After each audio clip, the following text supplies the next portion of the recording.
رخصت ہو جائیں اور دوسرے شاعر کو آواز دینے والے ہوں تو اس کے بعد میں بڑی مہذب محفلیں تھی. آج تو یہ ہوتا تھا, میں نے دیکھا مجھے تو بڑا رونا آتا تھا. میں مشاعروں میں ہمیشہ جاتا رہتا. سن 68 میں میں نے آل انڈیا مشاعرے پڑھے اور 51 سے میری شاعری کا آغاز ہوا. جی جی. 51 ہی میں میری شادی ہوئی.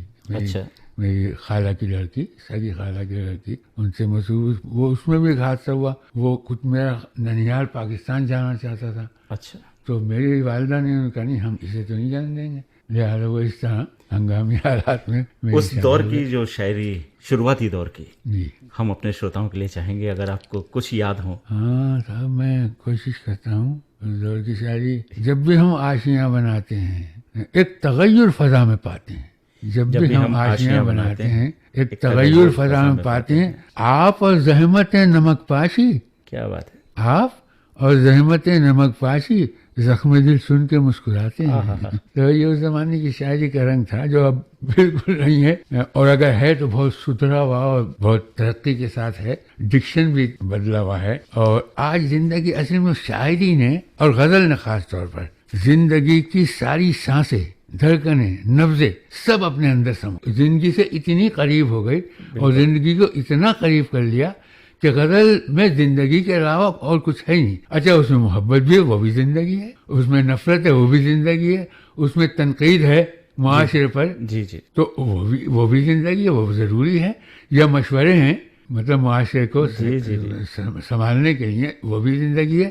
تو زندگی اتنی قریب ہو گئی غزل سے کہ وہ جو ایک تصور تھا کہ محبوب سے باتیں, اب یہ سمجھ لیجیے کہ زندگی کی باتیں یا زندگی سے باتیں. غزل, اچھا غزل پہ بڑے حملے ہوئے, بڑے حربے ہوئے یہ ترقی پسندوں نے اور تذکرہ کہنے والے لوگوں نے. بڑے غزل کے لیے اچھے لفظ استعمال نہیں کیے. لیکن ہوتا کیا ہے کہ غزل نے جتنی اچھی باتیں تھیں ترقی پسندوں کی وہ سب قبول کر لیں, اور قبول کر کے اپنے اندر مطلب ایک نیا حسن پیدا کیا, مگر اپنی حیث کو نہیں چھوڑا.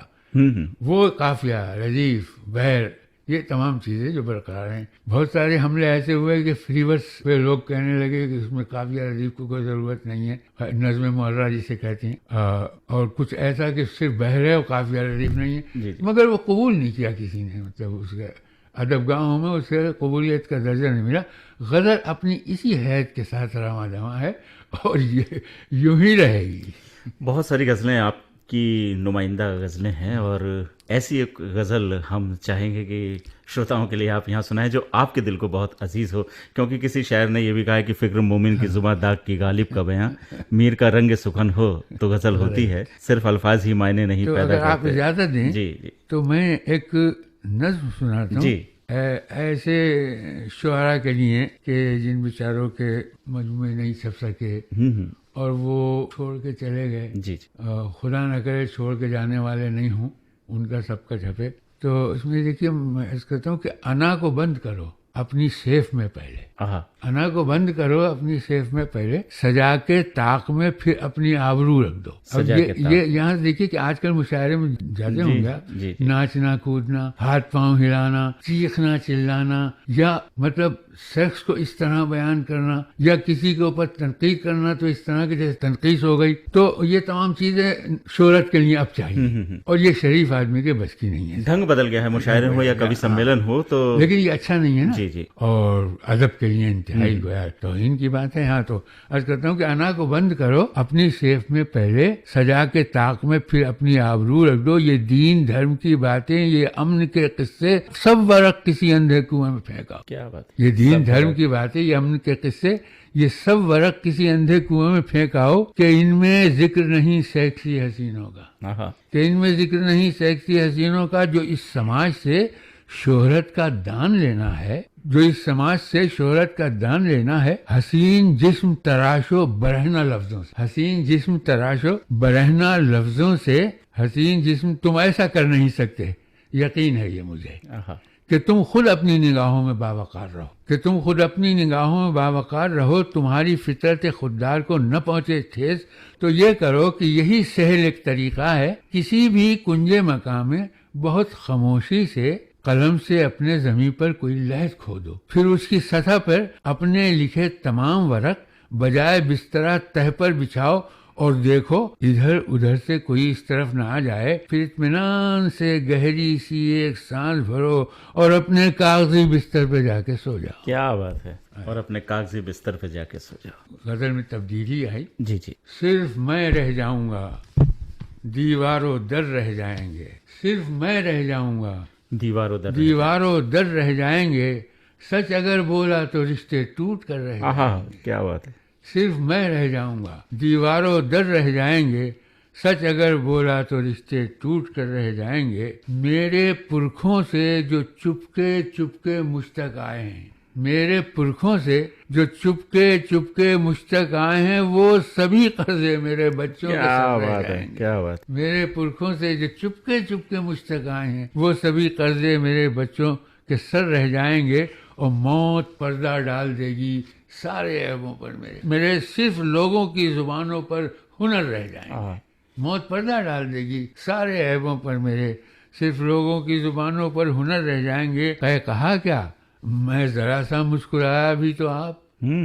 کہا کیا میں ذرا سا مسکرایا بھی تو آپ جام کی مانند کھن سے ٹوٹ کر رہ جائیں گے.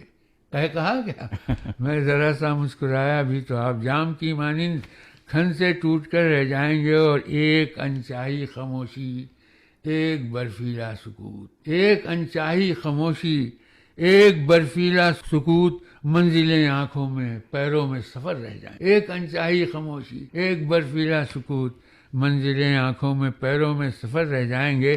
شہر تو کیا ہوش ہاں میرے گزر جانے کے بعد. شہر تو کیا ہوش ہاں میرے گزر جانے کے بعد. چند چہرے آنسوؤں میں تربتر رہ جائیں. ایک لمبا دور رہا ہے آپ کی شاعری کا. بہت سارے آپ کے جو کلام جی شائع بھی ہوئے ہوں گے. جی بہت. تو ہم اس کے بارے میں بھی جاننا چاہیں گے. دیکھیے یہ سب سے پہلے میری ایک کتاب اندر دھنش آئی. اچھا. جس میں 100 شعراء کو میں نے اردو سے ہندی میں کیا، ٹرانسلیشن کیا. ان کی مطلب سوانح حیات اور ان کا فوٹو بھی. تو اس میں کون کون شعراء ایسے تھے جس میں آپ نے؟ اچھا. یاد بھی نہیں، رامپور کے زیادہ ہیں. اچھا. رامپور کے ہی سب ہیں. اچھا. کچھ ہوں گے باہر کے. پھر میری ایک کتاب میری اپنی لکھی میرا وطن آئی، جس میں بہت ساری شخصیات میں نے کریکٹر اسکیچز اور تذکرے کیے ہیں. اس کے بعد میں میری ہندی گیتوں کی کتاب آئی گھاؤ شبدوں کی. اچھا. یہ اسکرپٹ بھی ہندی ہے. پھر ایک مذہبی کتاب زمزم و فرات، کائنات اور شہادت نامہ. یہ 3 کتابیں آئیں 86 اور 94 میں. اس کے بعد میرا ایک کارنامہ ہے جو ادب گاہ رامپور کے نام سے ہے، جس میں میں نے قائم چاندپوری کئی سو پرانے قائم چاندپوری سے لے کے اور سن 70 تک کے شاعروں کا منظوم تذکرہ. اور یہ کام اردو میں نہیں ہوا ہے کہیں بھی، ایران میں ہوا ہے فارسی میں. تو یہ میرا ایک کارنامہ ہے. اور اس کے بعد میرا ایک اور کارنامہ ہے آئینہ مسدس. یہ کربلا کے سلسلے میں شاعری ہے، مگر میں اسے اپنا کارنامہ مانتا ہوں. پھر میرا ایک مجموعہ ہے چھیڑ خوباں سے، جس میں سنگار رس میں میری جو کویتائیں ہیں اس میں. لیکن آپ دیکھیے گا اس میں کہ کہیں سے اس میں کوئی ایسا سستا پن نہیں ملے گا آپ کو جس میں پڑھنے والے کی آگے شرم سے جھکیں. اس کے بعد میں 2 کتابیں میری ابھی آئیں بیاں اپنا. اچھا. جس پر مجھے بہار اکیڈمی نے 7,500 روپے دیے. پھر ایک کتاب آئی میری اتمام پر بھی 5,000 روپے بہار اردو اکیڈمی نے دیے. بیاں اپنا پہ اردو اکیڈمی لکھنؤ نے ایوارڈ دیا. تو یہ تمام میری کتابیں. نثر میں نے بہت لکھی ہے. جی جی. بہت سارے مجموعوں پہ میرے مضامین ہیں. اس میں بھی 2 کتابیں نثر کی ہیں. تو بہرحال تو زندہ تھے تو یہ سب کام ہو گیا. دعائیں آپ کے ساتھ ہیں کیونکہ آپ کا ہونا بہت ضروری ہے. ہوش صاحب، اتنی ساری کتابیں آپ نے لکھی ہیں اور بہت سارے ایسے کلام ہوں گے جو لوگ بار بار سننا چاہتے ہوں گے. تو آپ ہر کوی کی ایک کوئی خاص 1-2 رچنائیں ایسی ہو جاتی ہیں جو اس کی پہچان بن جاتی ہیں. جی جی. تو ہوش صاحب کی پہچان؟ دیکھیے ایک شعر میرا تو میں اسے کہوں گا بین الاقوامی شہرت کا حامل ہو گیا کہ وہ تو بتا رہا تھا کئی روز کا سفر. وہ تو بتا رہا تھا کئی روز کا سفر، زنجیر کھینچ کر جو مسافر اتر گیا. زنجیر کھینچ کر جو زندگی کو آپ نے اپنے نظریے سے دیکھا ہے اور اپنے شبدوں میں اسے ڈھالا ہے اپنی شاعری میں. تو کون کون سے ایسے اور موضوع تھے جو آپ نے شاعری کے ذریعے اپنے کلام میں سمیٹنے کی کوشش کی؟ دیکھیے اصل میں کوشش کر کے شاعری نہیں ہو. آپ قلم کاغذ لے کے بیٹھیں اور یہ سوچیں کہ میں اب شاعری کروں گا تو وہ شاعری ہوگی چونکہ آپ کا ہنر ہے، لیکن اس کی روح نہیں ہوگی، اس میں زندگی نہیں ہوگی. ہاں آپ جو شعر سماج سے حالات سے متاثر ہو کے جو آپ کے ذہن میں آیا, اور یہ بھی ضروری نہیں کہ آج آپ کے خیال میں کوئی چیز آئی تو آپ اسے ابھی بھی نظم کر دیں گے, نا, وہ کوئی خاص وقت ہوگا جب وہ آئے گا, جب آپ خود قلم اٹھائیں گے اور وہ جو خیال آپ کے ذہن میں آیا ہے, وہ جو پڑھ لیا آپ کی لائبریری ریکس میں رکھا ہے, وہ نکلے گا اور وہ لفظوں کی صورت میں آ جائے گا. مثلا میں 33 میں پیدا ہوا اور 39 سے 42 کی جنگ میں نے سنتا رہا. جی جی. اس کے بعد میں آزادی سے پہلے جدوجہد تھی دونوں طرف سے, اس کا جو رد عمل ہوا وہ بھی میرے سامنے ہوا. اس کے بعد میں مرجنگ میں میرے سامنے, پھر بدحالی کا دور ہوا, بیکاری کا دور ہوا, اس لیے کہ اسٹیٹ مرج ہونے کے بعد میں ساری ڈپارٹمنٹ بند ہو گئے, ان کے ملازمین کو چھٹی دے دی گئی, اسے چھٹنا ہی کہتے تھے اس زمانے میں. تو وہ ہوا. تو اب یہ تمام چیزیں اکٹھی ہو کے اس کا رد عمل ہوا. تو دیکھیے میں ایک شعر کہتا ہوں کہ ہمارے سامنے کیوں حادثوں کا ذکر کرتے ہو, ہمارے سامنے کیوں حادثوں کا ذکر کرتے ہو, ہمارے عہد کی بنیاد ہی طوفان پہ رکھی ہے. تو اگر یہ حالات نہیں ہوتے تو میں یہ شعر نہیں کہہ سکتا. تو شاعری جو مطلب تبادات ہے, اور عرب والے تو کہتے ہیں کہ یہ شاعر جو ہے وہ خدا کا شاگرد ہوتا ہے, اس لیے کہ آپ کسی کو بہر نہیں سکھا سکتے, جو رزم ہے اس کا وہ آپ نہیں سکھا سکتے.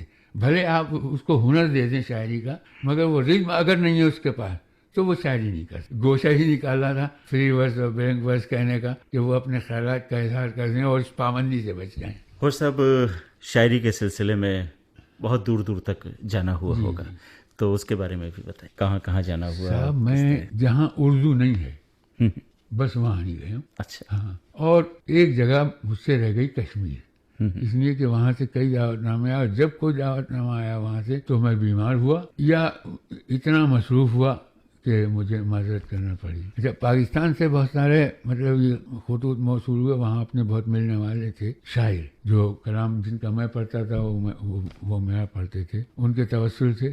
مگر میں نے کبھی پسند نہیں کیا کہ میں اپنے وطن کے علاوہ کہیں جاؤں. رامپور کو پرانے زمانے میں دارالسرور کہا جاتا تھا, اور صحیح کہا جاتا تھا کیونکہ یہاں پر ایک عام آدمی بھی شاعری کی سمجھ رکھتا ہے, اور جو داد ملتی ہے اس کا ایک اپنا اسٹائل ہے. تو شاعری کے اس رامپور اسٹائل کے بارے میں آپ سے جاننا چاہیں گے. دیکھیے, رامپور نے ہمیشہ ادب, خاص طور پر غزل کے لیے اپنے آپ کو مطلب یہ کہ یوں کہنا چاہیے کہ اپنے آپ کو حوالے کر دیا غزل کے. اور ایسا بھی نہیں کہ اس ترقی کی راہوں کو نہیں اپنایا, اس کو بھی اپنایا, لیکن غزل سے اپنا پہلو نہیں بچایا رامپور والا. اب جیسا کہ میں نے پہلے عرض کیا تھا کہ اب غزل محبوب سے باتیں کرنے کے بجائے زندگی سے باتیں کرتی ہے, زندگی کا تذکرہ کرتی ہے. تو زندگی کو بھی نہیں چھوڑا. رامپور کی عربگاہوں میں غزل زندہ رہی, اور اپنی تابندگی کے ساتھ اور اپنی پوری زندگی کے ساتھ. اور رامپور اس زمانے میں بھی ترقی پسند رہا غزل کے معاملے میں. نئی غزل آئی تھی اور اس کے بہت سارے اجزاء تھے وہ چلے بھی گئے, اور بہت سارے جو اچھے تھے, خوبصورت تھے, وہ رہ بھی گئے. مثلا جیسے لفظ ہیں, الفاظ, مطلب جو غزل میں نہیں استعمال ہوتے تھے اب وہ بھی غزل میں استعمال ہوتے ہیں, مگر اس کو استعمال کرنے کا ہونا چاہیے. اپنا ایک مصرع سناتا ہوں. دیکھیے, میں نے ایک لفظ ہندی کا, ویسے میری شاعری بہت ہندی ہے, اور میں چونکہ کسی زبان کو بھی یہ نہیں سمجھتا کہ کس کی ہے, یہ میری ہے. میری ساری ہندوستان کی زبانیں اگر مجھ سے آتی ہو, میں نے بھوجپوری میں گیت بھی لکھے ہیں. اچھا. جی ہاں, تو وہ سب زبانیں میری ہیں. تو میں نے دیکھی ایک لفظ ہے نین.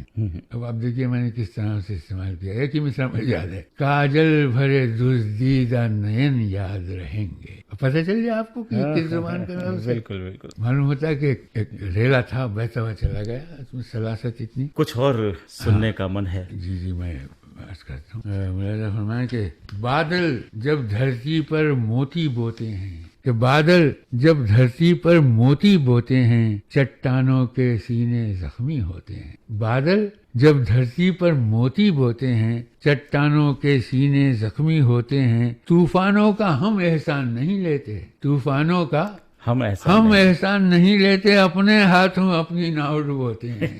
کیا بات ہے. طوفانوں کا ہم احسان نہیں لیتے, اپنے ہاتھوں اپنی ناؤ ڈبوتے ہیں. ایک جگہ تالاب کی صورت کیوں ٹھہریں, ایک جگہ تالاب کی صورت کیوں ٹھہریں, بہنے والے پانی دریا ہوتے ہیں. کیا بات. ایک جگہ تالاب کی صورت کیوں ٹھہریں, بہنے والے پانی دریا ہوتے ہیں. وہ خود کیسا ہوگا جس کی بستی میں, وہ خود کیسا ہوگا جس کی بستی میں رات سنہری چاندی سے دن ہوتے ہیں. وہ خود کیسا ہوگا جس کی بستی میں رات سنہری چاندی سے دن ہوتے ہیں. یار برا مت مان مگر یہ تو سچ ہے, یار برا مت مان مگر یہ تو سچ ہے, سب پر ہنسنے والے خود پر روتے ہیں. یار برا مت مان مگر یہ تو سچ ہے, سب پر ہنسنے والے خود پر روتے ہیں. اور صاحب یہ خاص طور پر یہ مقطع بھی سنیے کہ دن بھر کے غم ہوش الماری میں رکھ, دن بھر کے غم ہوش الماری میں رکھ کر چادر تان کے ہم تو شب بھر سوتے ہیں. بہت خوب, بہت خوب.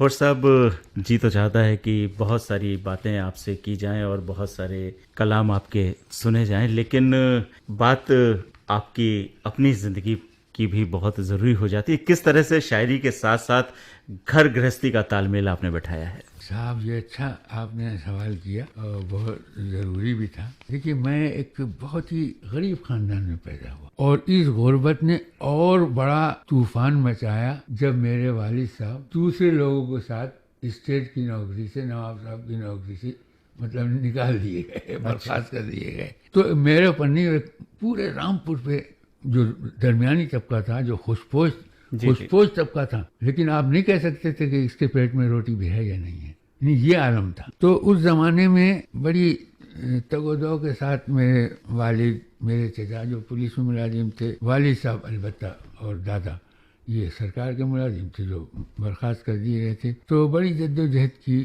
میرے پاس کورس خریدنے کے لیے پیسے نہیں تھے, تو ہمارے رامپور کے ایک بہت ہی اعلیٰ خاندان کے ایک فرد تھے ذکی اللہ خان صاحب, جو اسپورٹ میں ڈنمارک کہاں گئے تھے. خیر وہ ہماری جو اسٹیڈیم ہے اس کے انچارج تھے. تو وہاں میرے کچھ دوست کام کرتے تھے, کچھ ویسی تفریح کو میں بھی چلا جایا کرتا تھا. تو انہوں نے ایک دن پوچھا کہ یہاں کیسے آتا ہوں. میں نے کہا صاحب یہ لڑکے ہیں, یہ میرے ساتھ پڑھتے تھے. انہوں نے کہا کہ تم اداس سے رہتے ہو.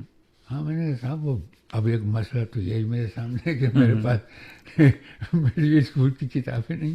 اچھا تو انہوں نے کہا اس کا بندوبست ہم کر دیں گے. نہیں, میں نے کہا بہت بہت شکریہ. میں تو انہوں نے یہ کہا کہ ہم ایسا کرتے ہیں, یہاں کے ملازمین میں تمہارا نام ڈالے دیتے. اچھا اس وقت میری عمر کم تھی, اور اس کے بعد تمہیں تنخواہ کی صورت میں ہم دیں گے. میں نے اسے قبول کر لیا. تو ان حالات سے بھی گزرے اور کچھ نہ کچھ مطلب بہرحال کرتے ہی رہے, جس سے مطلب تھوڑی بہت آمدنی ہو جائے اور کچھ گزر بسر ہو جائے.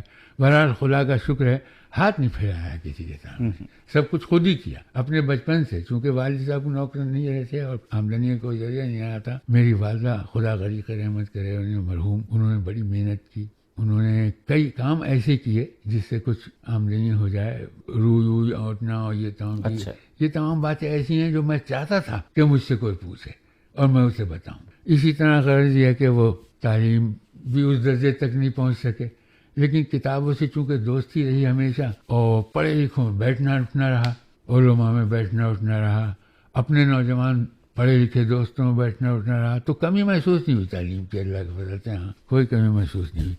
اچھا ایک استاد کی ضرورت پڑی, تو ہمارے گھر کے پیچھے ہمارے عزیز تھے حضرت قبلہ جلیل نعمانی صاحب مرحوم, تو وہاں سے آوازیں آیا کرتی تھیں, واہ واہ واہ واہ واہ واہ. تو میں ایک دن جا کے کونے میں کھڑا ہو گیا. تو ان کا ارے بھائی یہاں ہو, وہاں کیوں کھڑے ہو, یہاں بیٹھو. تو وہاں میں نے بیٹھنا شروع کر دیا. تو اچھا مجھ میں یہ صلاحیت پہلے سے تھی, مطلب موضوع تباہ میں پہلے ہی سے تھا. اور اس کے نتیجے میرے بچے سب موضوع تباہ, مطلب شعر کہنے والے, اور باتوں میں گلاس ڈھونڈ رہی ہوں مگر نہیں ملتی وغیرہ وغیرہ اس طرح. ہاں تو یہ پورے گھر کا.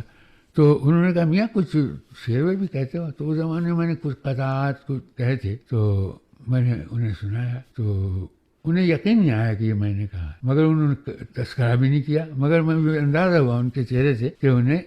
تو ایک دن وہ جب میں گیا تو وہ تنہائی میں 6 لوگ آنے والے تھے. تو انہوں نے کہا بھائی خود ہی کہتے ہو.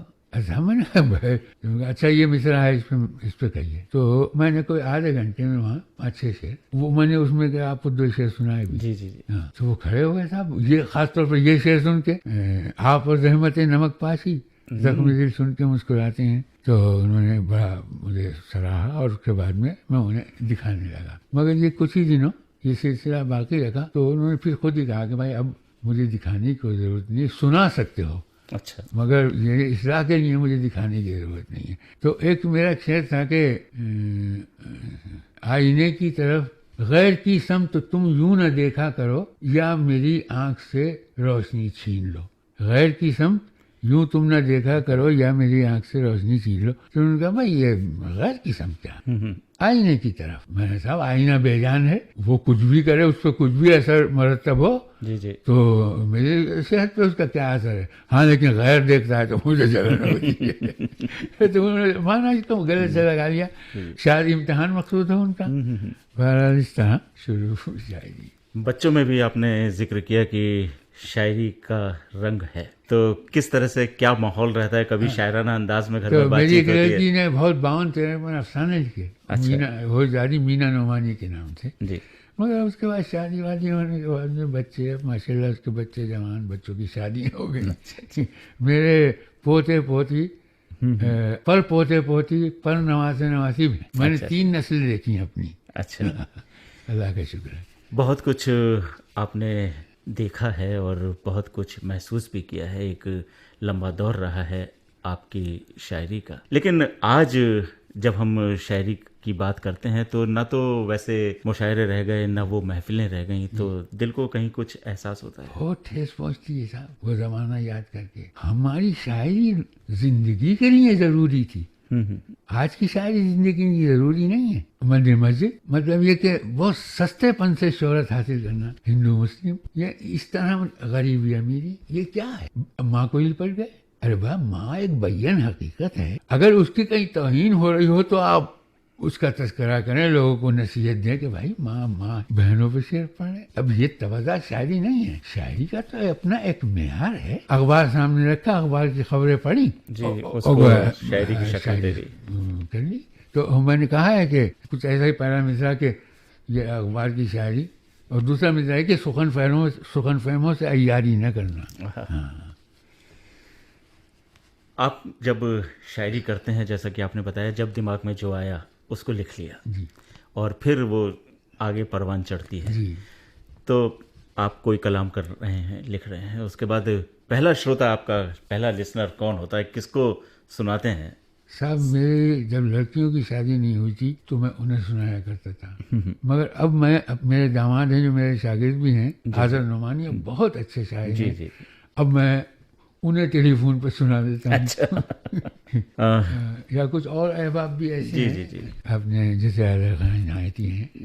یہ میرے دوست بھی ہیں، میرے یار بھی ہیں اور میرے مداح بھی ہیں. ان میں کئی مجھ سے محبتوں کے پہلو ہیں. اور صاحب آپ نے بہت کچھ بتایا اپنے بارے میں، اپنی زندگی کے بارے میں، اپنی شاعری کے بارے میں ہمارے شروتاؤں کو. ہماری دعا ہے کہ آپ کی عمر بہت لمبی ہو اور آپ یوں ہی شاعری کرتے رہیں. بہت ساری اچھائیں ہم اپنے من میں سنجوتے ہیں، بہت ساری پوری بھی ہو جاتی ہیں، کچھ خواہشیں ادھوری سی بھی رہ جاتی ہیں. تو ہوش صاحب کی ایسی کون سی خواہش ہے جو ابھی سامنے آنی باقی ہے؟ صاحب اب تو ایک ہی خواہش ہے کہ بس عزت و آبرو کے ساتھ جو آخری منزل اس پر پہنچ جاؤں. اور باقی تو غالب کا وہ ہے نا کہ بہت سی خواہشیں ایسی کہ ہر خواہش پہ دم نکلے. بہت نکلے میرے ارمان لیکن پھر بھی کم نکلے.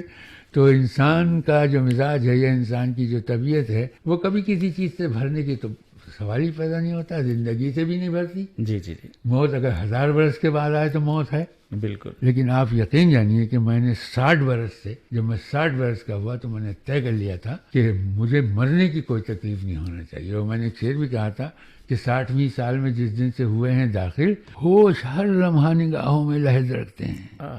تو آج بھی مجھے موت کا انتظار اسی طرح جس طرح اپنے محبوب کا انتظار. لیکن بس میں دوستوں سے یہ دعا کرتا ہوں کہ میرے لیے عزت و آبرو کی موت کے لیے دعا کریں کہ میں عزت و آبرو کے ساتھ اس دنیا کو خیر بات. ہم آپ کی زندگی کی بہت ساری دعائیں کرتے ہیں ہوش صاحب، اور چلتے چلتے آپ کا پسندیدہ کلام ہم اپنے شروتاؤں کو سنوانا چاہیں گے. غزل دل کی رگوں سے بن کے جب ہونٹوں پہ آتی ہے، غزل دل کی رگوں سے بن کے جب ہونٹوں پہ آتی ہے، محبت گنگناتی ہے، جوانی جھوم جاتی ہے. بہت محبت گنگناتی ہے، جوانی جھوم جاتی ہے.